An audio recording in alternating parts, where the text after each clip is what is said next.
What's up, everybody? I'm Scott, I am Jason. and you are listening to Liquid Kernedge. Buddy, we are in the 4th of July holiday week. I don't even know how do you celebrate it, the 4th of July week, when it's on a Wednesday? Oh, it's crazy nuts because today was a slow day at work. Monday was a slow day at work.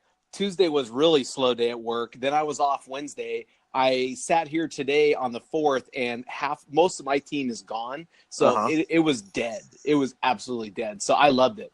It was a celebration of work just because it wasn't so busy. Well, I'm sitting here thinking, like, since it's on a Wednesday, do you celebrate the weekend before as a Patriot, or the weekend after? Or are you, as an American Patriot, supposed to celebrate from Friday night previously to the following Sunday night afterward? Well, yeah, good question. I think that it could be a celebration for the whole week. And as you well know, since you've known me so well, this is my favorite week of the year because you have traditions. The 22nd annual watching of Thomas Jefferson happened. Now, I didn't do it on the 4th, though. I did actually on Monday because I knew I was going to be busy with just chilling on the 4th. I didn't want to waste time watching 3.5 hours of the greatest politician and historian of United States history, Thomas Jefferson. Now, remind our audience, because I'm sure you mentioned it last year, but remind our audience this year what exactly your tradition on the 4th of July is, because yours is much different than mine. Okay, so my tradition on the 4th of July is back in 1997, Ken Burns released a documentary of Thomas Jefferson. 2 parts. That's about 3.5 hours. Okay. It was released in February of 1997. I watched it in July 4th of 1997. I have watched that special every year on the week of the 4th of July for the last 22 years now. This is my 22nd watching of the Thomas Jefferson documentary. And you still watch this on VHS? No, I did actually get it on DVD because I didn't watch it on VHS when I upgraded to the 21st century. Oh, okay. But then now it's on Amazon Prime. So yeah, you can. Excuse me, la-di-da.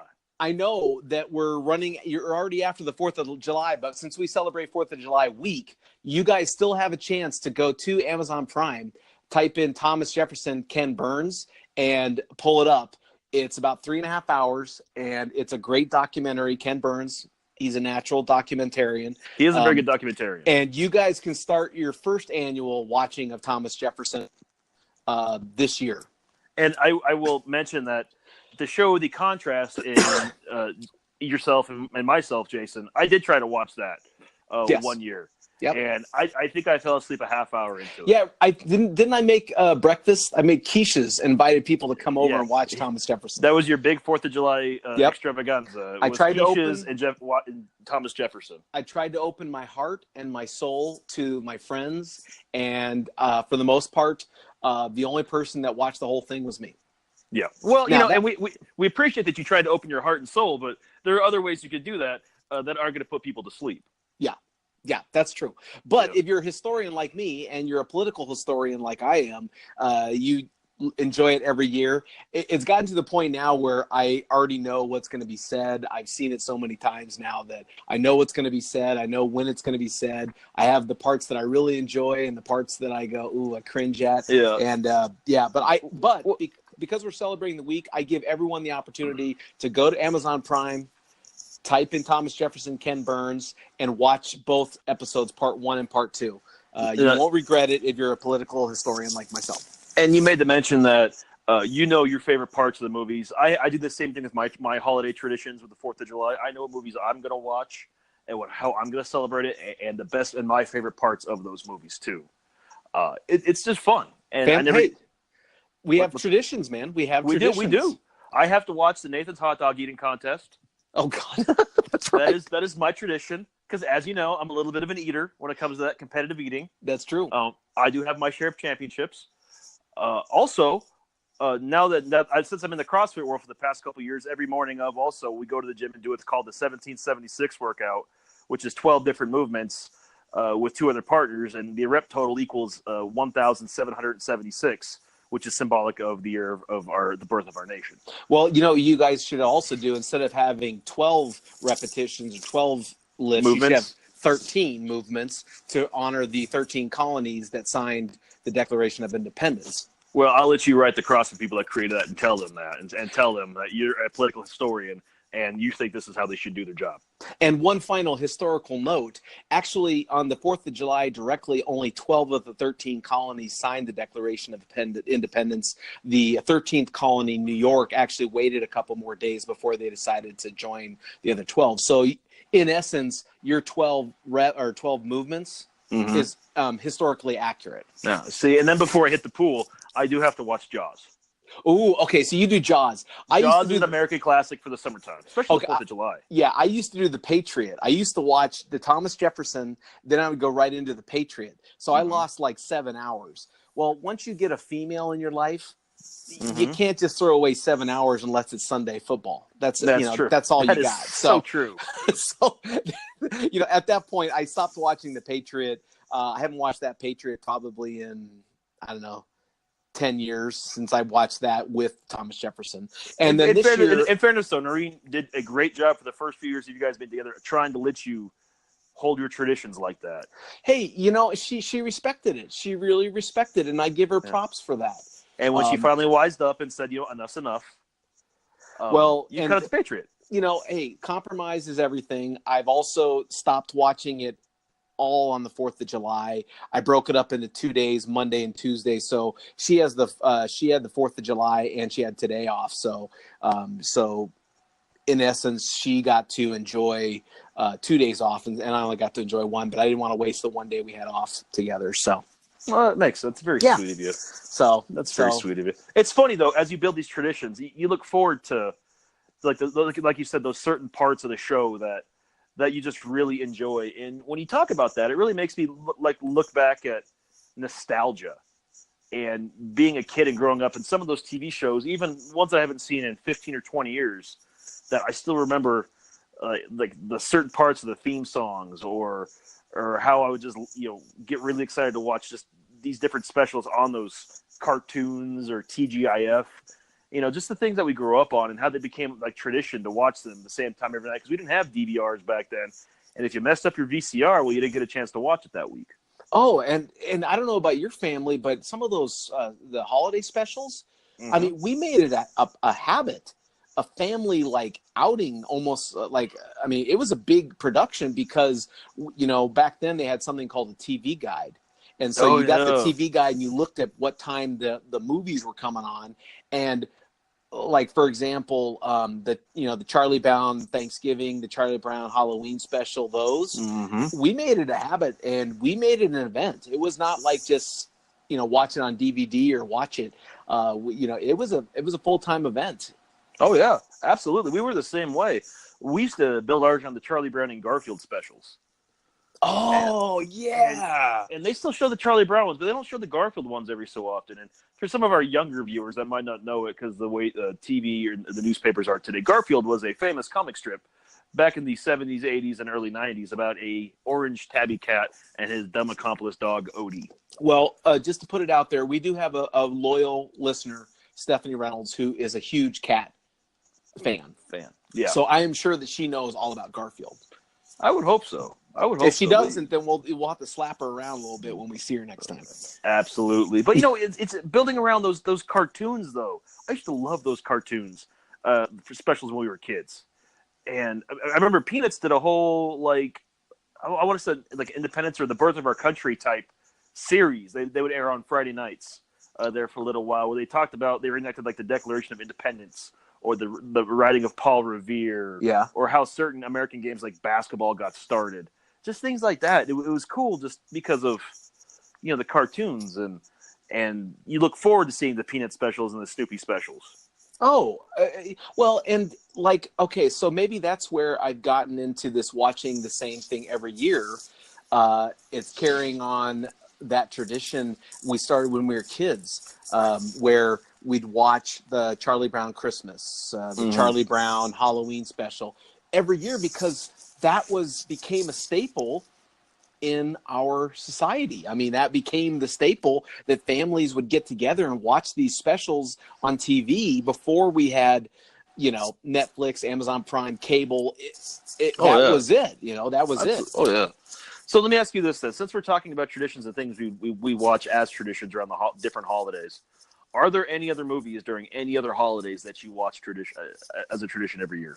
I've gotten into the tradition lately, or over the last probably 5 or 6 years, to definitely watch It's a Wonderful Life around Christmas time. I started watching that one a lot. Oh, and then I watched Draft Day on the NFL draft. See, again, the contrast to you versus me. You watch It's a Wonderful Life on Christmas, and I watch National Lampoon's Christmas Vacation and Die Hard. Oh, that's right. We had this argument at the Hans Gruber.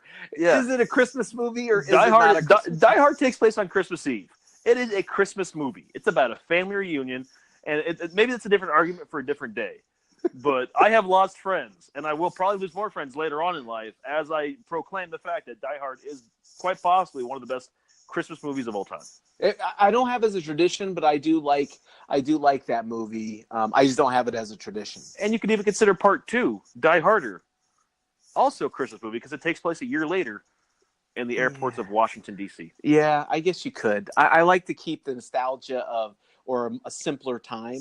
Well, in fairness, though, that was 30 years ago, so that was a much simpler time versus today. Yeah.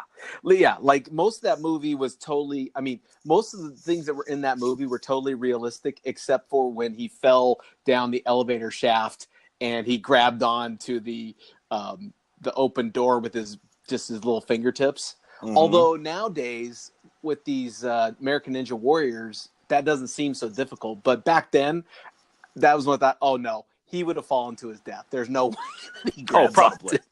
And that would have ruined the Christmas spirit. Yeah, that's part of the Christmas magic until they able to grab it. That would have ruined Christmas spirit. And Santa Claus would not have come down. But you mentioned that right there, and that brings up a very good point.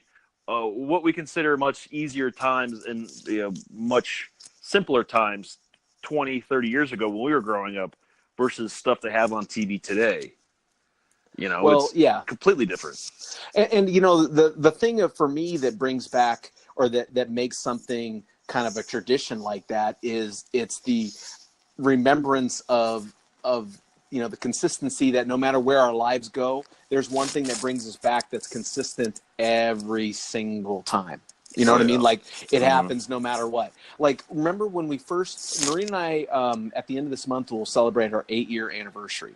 Mm-hmm. And when we were first kind of all friends and we weren't dating, you, Dean, myself, and Noreen every Sunday. Remember? Every Sunday we would get together and have a dinner. Oh yeah. Yeah, we would take turns making dinner and watch a movie, and it slowly grew. And but in that moment, I was telling that to Dean. We were talking about the Kowalska Fest. Mm-hmm. Remember Kowalska Fest?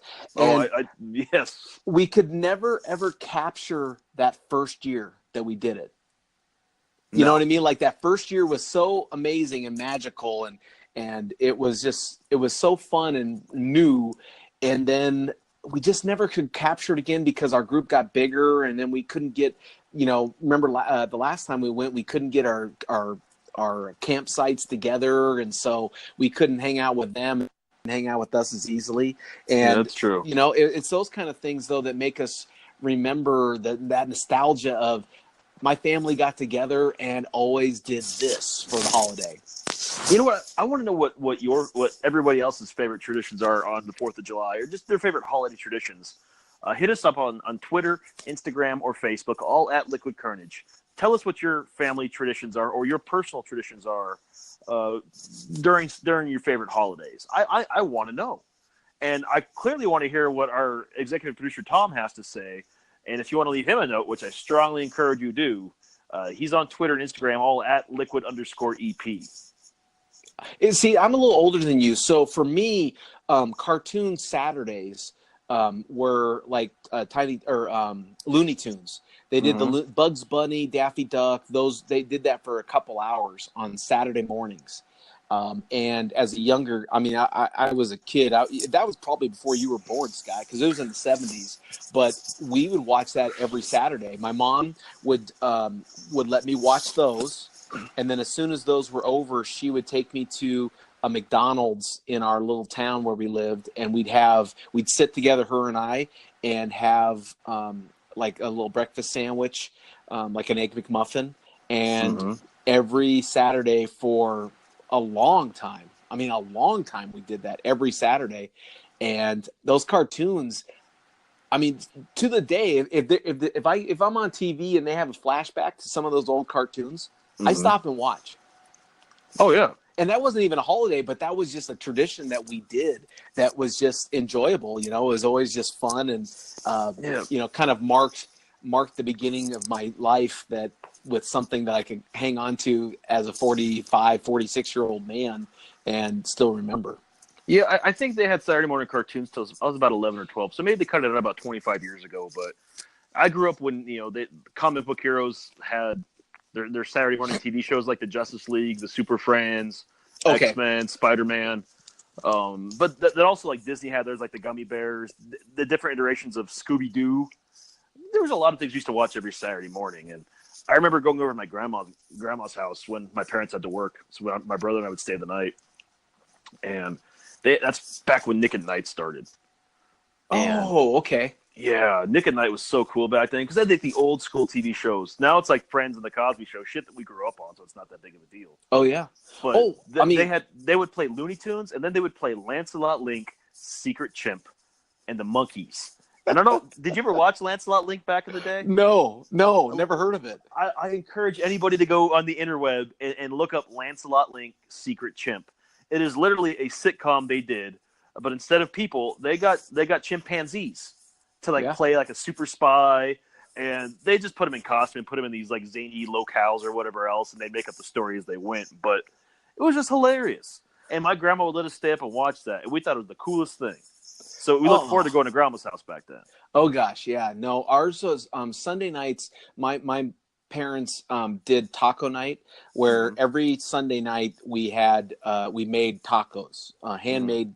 Like we would fry up flour or corn tortillas, and we'd make cut up all the fixings, and then we'd take the time to watch. At that point, it was the Cosby Show and Family Ties were on Sunday nights. Yeah. And then once those shows kind of came off, then we started watching a movie. Like we'd rent a movie and watch the movie. But we did that taco night up until I graduated high school and I went off to college. And every night, and we never did it again. Like my parents and I never were at the same house. I mean, every once in a while we'd get together. Like if I came home from college, we'd do a taco night, but it was never quite the same. And I could never like capture that again, like in my own life as an adult. It was just never the same. But yeah, I remember those nights, and we watched the Cosby Show and Family Ties. They were right after each other. And without fail, we got every week. Yeah, it's for us, for family traditions, like we would have dinner every Sunday night if we could. If both my parents were home, like we would make sure we had a nice sit down dinner on Sunday night where my mom made steaks or like a nice chicken or whatever else. Something a little bit different than we would have during the work week. Right. But yeah, I don't really remember a lot of like traditions. Like there's stuff we had to do every year. Around Christmas time, my mom makes these candy cane shaped pastries that are always end up a little bit raw in the middle, no matter what she did for years. So it just kind of became like a joke / tradition that she would make these candy canes with like cherry topping and filling in the middle, and it always came out a little bit raw, but everyone liked it, so we just kept on going. Yeah. And she still makes those to this day, but she's figured out how to bake it, so it's not the same, but it's still And if you think about it, there are a lot of people out there. I mean, you see it every year when they light the Christmas tree at Rockefeller Center.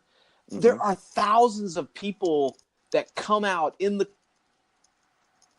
downtown Manhattan to see them light that Christmas tree every year. Like they make it a family thing.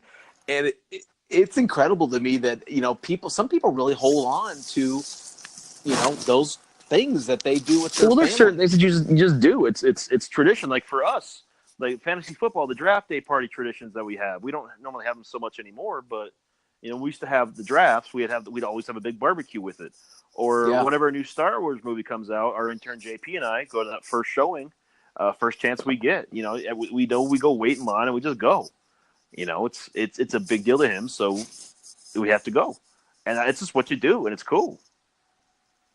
Yeah, I like those kind of traditions. And, nowadays, though, we're in a society, or there's a lot of people out there that are constantly go, go, go. I need something new, something new, something Yeah. new, something new, something, experience it and then move on to the next.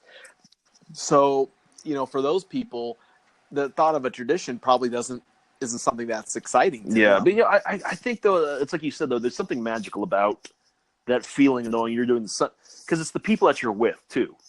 I don't get to spend a lot of time with my brother, but every holiday season, I look forward to that weekend he's home for Christmas that we go to Chili's and watch the Cardinal game.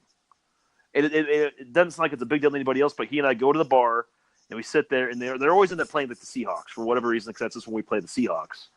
And we go to the bar and we drink beer and we watch the game, and then we come home, and it's usually Christmas Eve, or that's when we're doing our Christmas Eve, and we just do our family thing after that. But that's something he and I have, is we always go at Christmas time to watch the Cardinal game at the bar.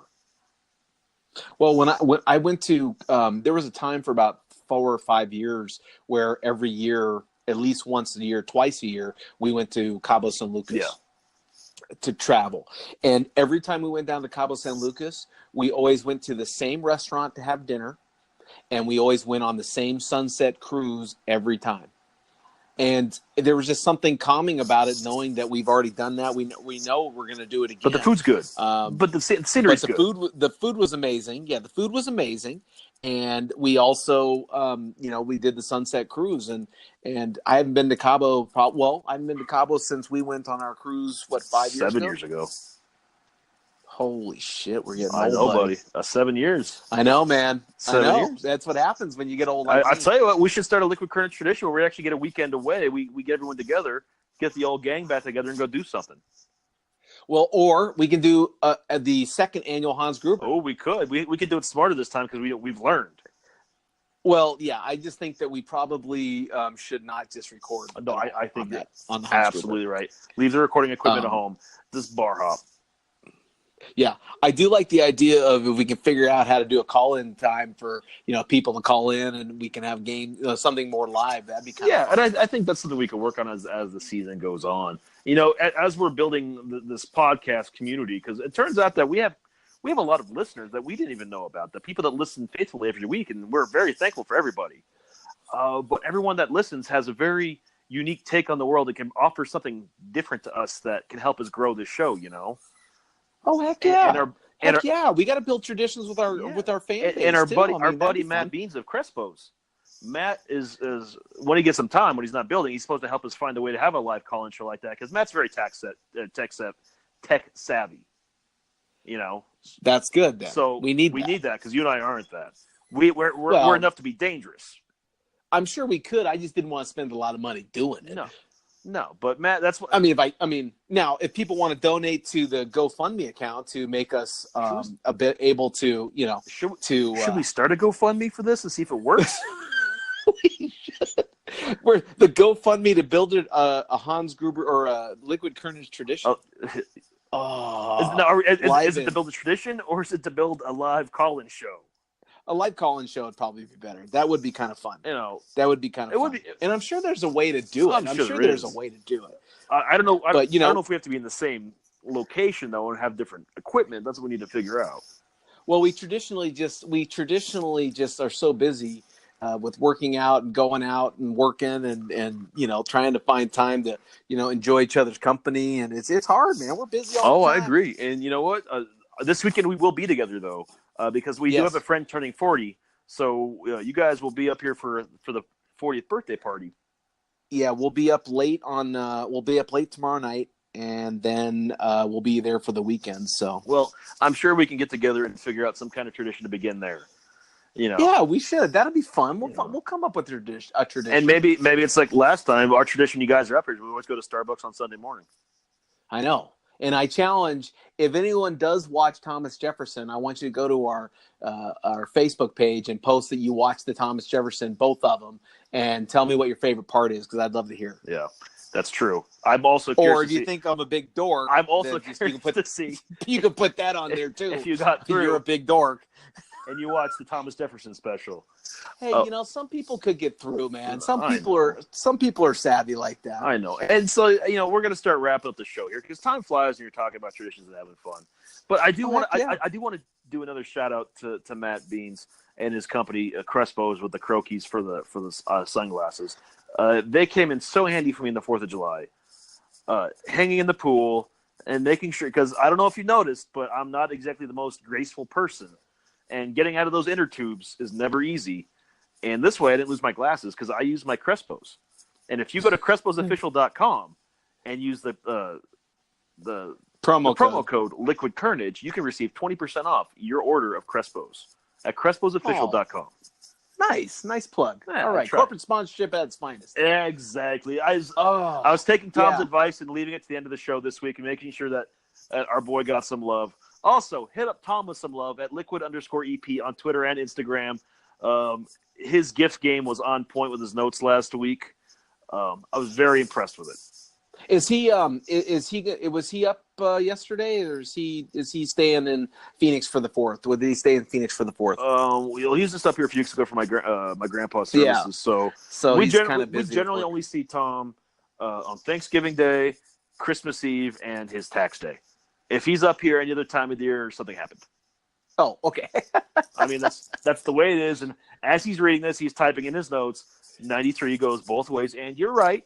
And I have been to his house twice this year, which is 2 more times than I have in the last 3 years. So he can suck it.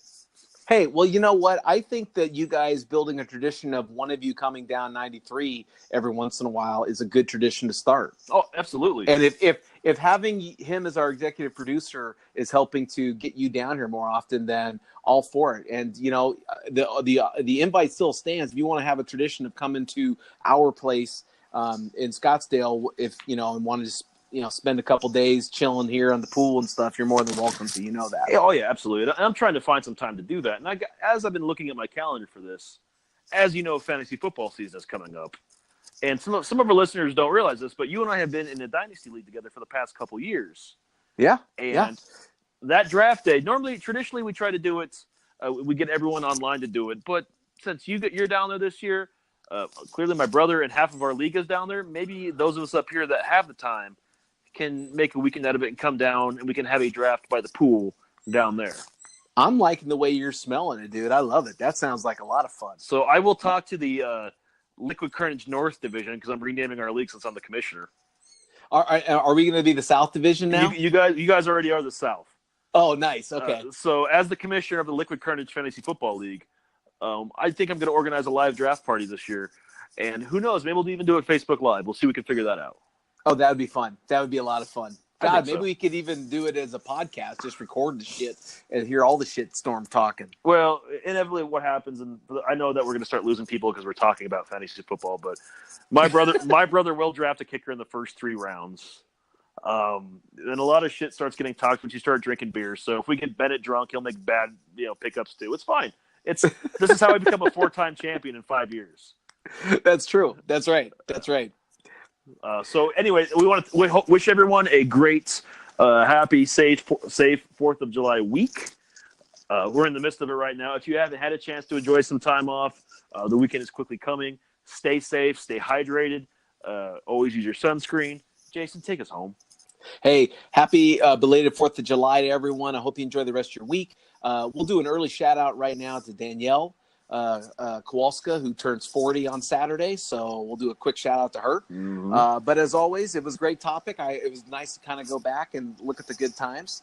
That was Scott. I am Jason. And as always, if you never know quite what to say, just have yourself some Liquid Kernedge.